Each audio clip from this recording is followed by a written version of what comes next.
Man, this all looks so familiar. We've done this all before, guys. A small group of people create a financial product that only they really control, and the rest of us are allowed to join in. Then, when the going gets tough, everyone discovers that the people at the center who really have the control were fallible after all, and the scheme was never a good one. This kind of arrangement was exactly why Satoshi created Bitcoin in the first place. He didn't like that the Chancellor was on the brink of another bailout for banks, and it's also exactly why we all got involved in crypto in the first place. There's a battle going on for the soul of crypto right now, and we all get to choose a side.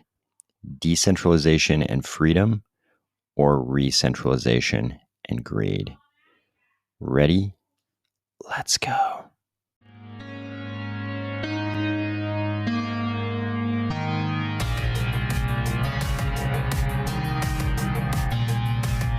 Today, we are going to discuss the Luna Terra depegging and the implosion of that whole wing of the Solunavax ecosystem. Regulators in Washington, D.C. doing what they do best, capitalizing on catastrophe, a recent MuesliSwap AMA, and a sneak peek at the Liqwid NFTs. If you enjoy gazing at color-enhanced satellite imagery of tropical storms and hurricanes, or if you're finding value in these videos each weekday, please consider delegating to the army of Spies stake pool, ticker AOS. We would love to get some more delegation in the pool, so please just consider delegating over to the AOS stake pool. There are so many levels at which we can discuss this, but we'll just start with the facts. Terra USD, the stablecoin, stable in quotes here, unfortunately, is currently at 82.95, 82 cents, 82.95 cents. This obviously is not the $1 that Terra USD is supposed to be pegged at. And in the last 24 hours, it's been even much lower than this. Things are not going well in the land of Terra USD. And if we look at Terra Luna, the related coin, we can see that Terra Luna has suffered, as I record, it looks like almost 52% drop in the last 24 hours and an 83% drop in the last 7 days. Luckily, it's pretty easy to not feel bad for the team behind the Luna Terra ecosystem when their leader says things like this. You could listen to crypto Twitter influencers about UST depegging for the 69th time, or you could remember they're all now poor and go for a run instead. Statistically, this community bought Luna, so they definitely are not poor as yourself. Continue in poverty, sir. I don't liquidate the poor. We are going to make it, you know. You still poor? I don't gamble against the poor. Pretty sure he's poor. What I said was, have fun staying poor. I guess that's similar. I don't debate the poor on Twitter, and sorry, I don't have any change on me for her at the moment. You still poor? Of course, he was just as cool with the Cardano community, saying back in April, we may buy ADA for negative correlation. Of course, if you believe in karma, today was a day supporting your thesis. Charles Hoskinson came back after all these months and said, should I buy some Luna for negative correlation? Hey, what's fair is fair. When you act like this guy all the time on the way up, you're going to take some lumps on the way down. Of course, his followers didn't like that. This poster saying, to Charles, your project is trash. Only those who try can fail. Luna UST shipped, tried, and had a bigger impact in crypto than you'll ever get with your very bad vaporware coin. I'm paraphrasing, of course. You'll probably remember that the Terra Luna project was the same one that got Mike Novogratz, CEO of Galaxy Digital, so excited. He went out and got this tattoo and said, I'm officially a lunatic. Thanks at Stablecoin. When I first saw this back in January, I thought this was going to turn out to be a huge mistake. I don't, as CEO of Galaxy Digital, I assume he's interested in attracting investors at various times. And I can't help but think that maybe we might see a cover up, at least of the word Luna here. I don't know, given what's happened to the value of this project over the last couple days. I don't know if this is something he's going to want to advertise. Again, couldn't happen to a nicer guy given all of the less than positive things Novogratz has said about Cardano previously. I love that this poster also points out that the wolf only has 3 toes. Seems kind of fitting. So what's actually happened here? This thread gives a great summary. It's from johnwu.eth. He says an $18 billion stablecoin is losing its dollar peg with all the magical chaos of algorithmic stables with a dash of Bitcoin systemic risk drama. We'll get back to that last bit in just a second. But if you want all the details on what exactly has happened to UST here, you can go through this thread and it's going to give you a great rundown of all the details. The fact that an algorithmic stablecoin has depegged and failed is not the interesting part here. This has happened to virtually every single algorithmic stablecoin. They've all depegged and failed. What we've seen is that asset-backed stablecoins have weathered the storm, weathered various types of storms much better than algorithmic stablecoins. What about JED, you're asking? Obviously, JED is a big upcoming piece of the Cardano ecosystem. It's definitely an algorithmic stablecoin. We'll get to that in a second.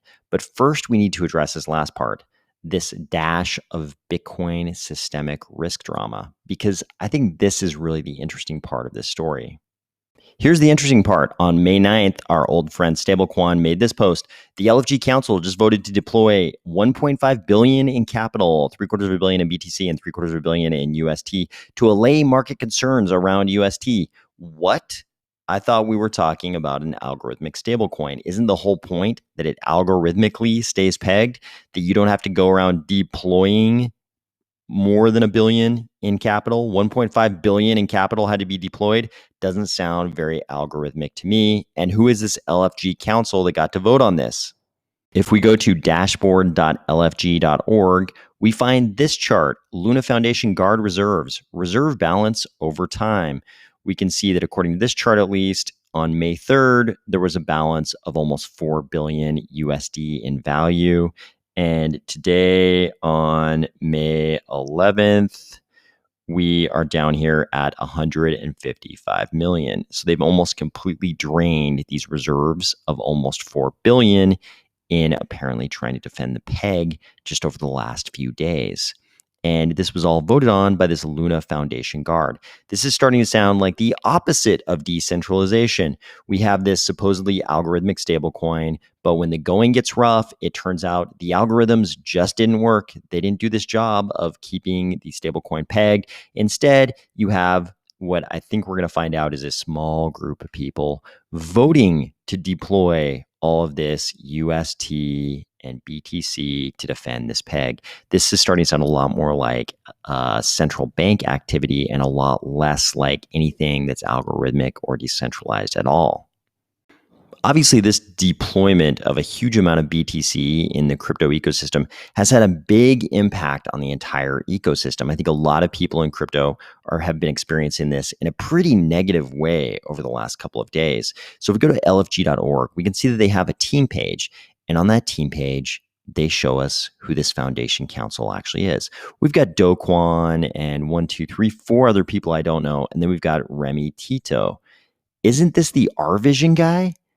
This is the one of the other founders of RVision who's not Raoul Pal. I mean, I love RVision, and I like some of the stuff that this guy in particular has done on RVision. I used to watch RVision all the time. I love the stuff they put out. But do I want this guy from RVision voting on something that's going to have this big an impact on the entire crypto ecosystem? Is this decentralized? When these 6 guys get to vote on something like this that's so big? I mean, I don't think this is what we had in mind when we were using the words decentralization all these years in crypto. I wasn't counting on 6 guys getting to vote on something that could be this destabilizing. And the problem isn't that these guys voted one way or another. The problem is that this system was set up and allowed to become so impactful that these guys would have to vote on something like this. This isn't decentralization. This is something else. This is just another version of exactly the thing that Satoshi was trying to get away from. Part of the charm of crypto in general has been this idea of getting away from these centralized institutions, making these decisions that would be so impactfully negative for everybody in the ecosystem. This is exactly what we were trying to avoid.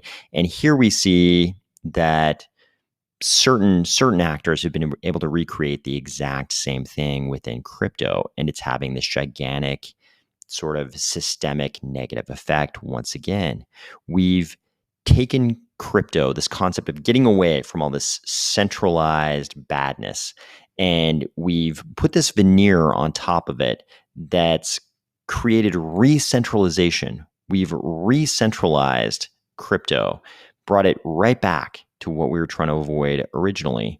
And now we find ourselves all reeling from a vote where one of the guys from our vision got to decide to deploy this gigantic amount of Bitcoin to defend the peg of this guy's stablecoin. And we're all suffering for it today. This is not what we signed up for. This is not the kind of decentralization we were after. So why does this happen? I mean, these guys must have known that this wasn't Satoshi style decentralization, because there's money to be made. There was money to be made by creating this ecosystem, and they decided this peg had to be defended. They were doing what was right for their little section of the Solunavax ecosystem, which is its own little section of the entire crypto ecosystem. They were doing what they thought was right. The problem was crypto never should have embraced this kind of centralized thing. We never should have gone in this direction. In the wake of this, we've even got some people like Avalanche founder Emin Gün Sirer claiming that actually the only way that algorithmic stablecoins can work is through these kinds of deployments of capital, these kinds of open market operations. Here he's got a long thread, and he says, I have always said that algo stables are subject to destabilizing bank runs. The only mechanism that can defend against this is a strong, active team that performs open market operations. So this LFG council vote, he's saying that's the only way that algorithmic stablecoins will actually work. He does say we need a decentralized stablecoin.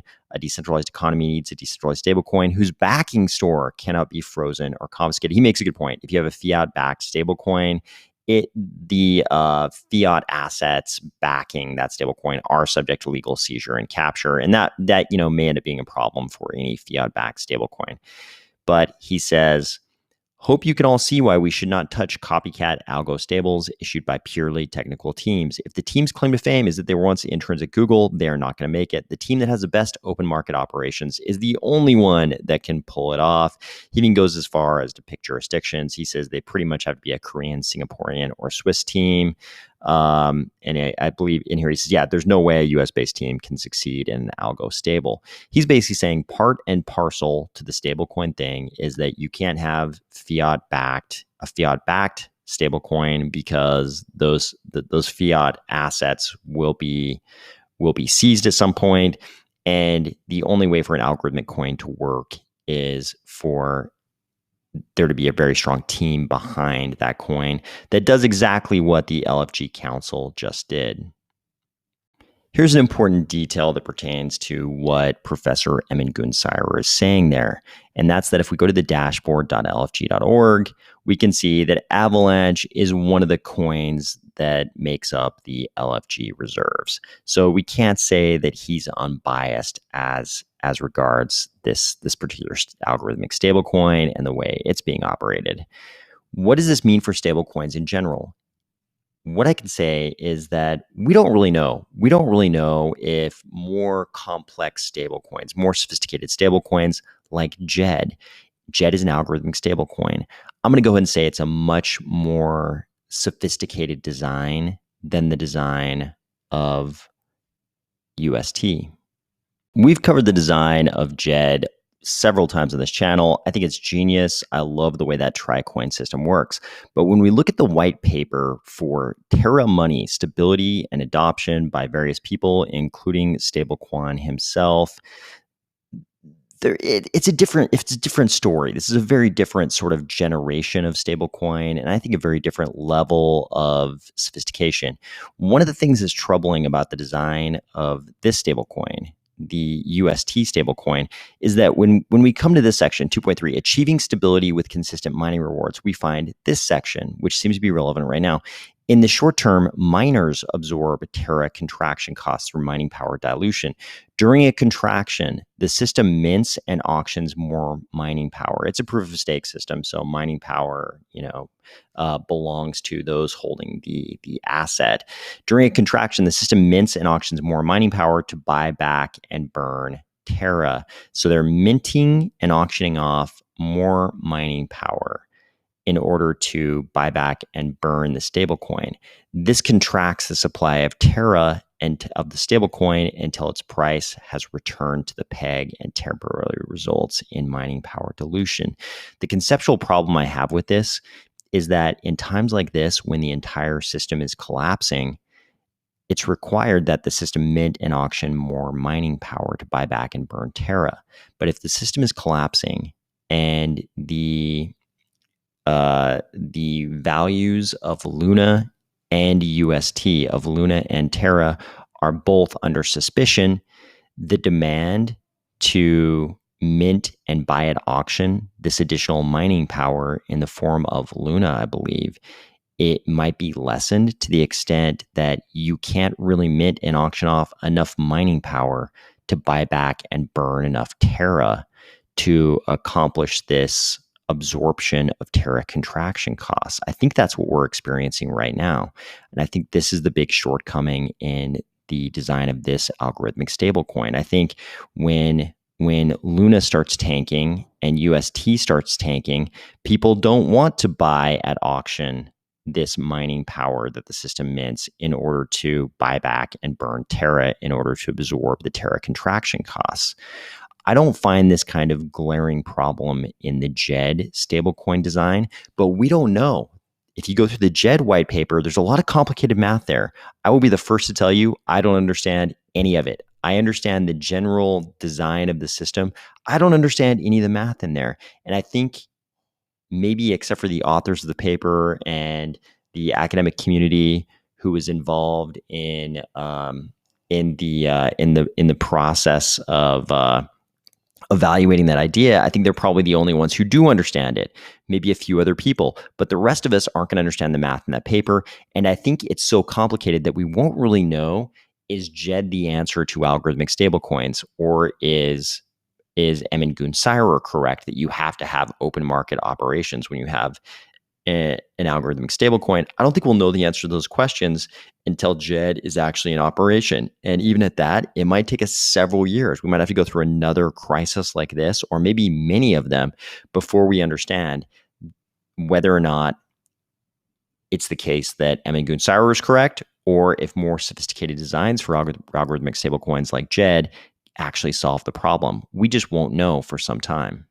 I will say that I'm a lot more hopeful for JED than I have been for any algorithmic stablecoin ever in the crypto space, given that it went through this process of academic peer review. We actually used, the scientific method when trying to formulate JED. And we've got guys like Roman Pellerin saying things like, we used bounded model checking and interactive theorem proving to formally verify all claims and proofs, in his description of JED. While that may not mean something to Stablecoin, what does he call himself? The master of stablecoins. I'm sure he just, kind of formulated his stablecoin architecture in his, apartment or whatever it was. I'm sure all of this means nothing to him. Peer review has no value. But to me, this makes me a lot more comfortable that maybe JED is a stablecoin that has a chance at being the first algorithmic stablecoin that doesn't break its peg. We don't really know. I think when an architecture like this goes through this academic peer review process and all of this theorem proving and formal methods, I think what that produces is state-of-the-art innovation. And we won't really know. We won't really know until it's out in the wild whether or not it's going to do what no algorithmic stablecoin has done before. But I think it gives us a best hope. And for me, if the only stable coins that are going to be available are centralized ones, if they're going to result in this re-centralization of crypto, if we're always going to have these LFG councils who are going to be voting to deploy capital for these open market operations to defend the peg of these stablecoins, then maybe we should rethink the role that we're affording stablecoins within the crypto ecosystem. It's a great convenience for DeFi, but if that's the only way stablecoins can work, maybe we need to ask ourselves the question whether or not stablecoins are really worth it if it's going to result in this level of re-centralization of crypto, the exact thing we were trying to get away from. Of course, as expected, regulators in Washington, D.C. jumped right on this Luna Terra catastrophe. Here's an article in TechCrunch. U.S. Treasury Secretary Janet Yellen pushes for stablecoin regulation by end of the year. She said, a stablecoin known as Terra USD experienced a run and declined in value. I think that this simply illustrates this is a rapidly growing product and there are rapidly growing risks. She is going to push for regulation of stablecoins by the end of the year. She says, we really need a consistent federal framework. I really look forward to working with Toomey and members of Congress to devise legislation that would accomplish that. So, of course, I think this was super predictable. The regulators are going to use this as just another point in their argument that, of course, they have to come in and regulate stable coins. I think all of us in crypto can see that that's probably not going to be a good thing for crypto, but I think it's a pretty easy argument to make in Washington when they're dealing with Washington policymakers. If you're curious what MuesliSwap is up to, they recently did an AMA on Reddit, and they've taken all the questions and answers and recorded them on their Medium. So here we've got a lot of questions answered, like what are the current plans for Snow? What is version 2? What's the timeline on different features for version 2? All these kinds of things. So go and check this out if you're curious about anything going on in the world of MuesliSwap. Finally, we got a little peek at the Liqwid Aquafarmer NFTs. We've sort of been covering the development of these NFTs as they've come along. Still no timeline on exactly when these are going to drop, but that is what they're going to look like. I hope you're having a great week, and I will talk to you tomorrow.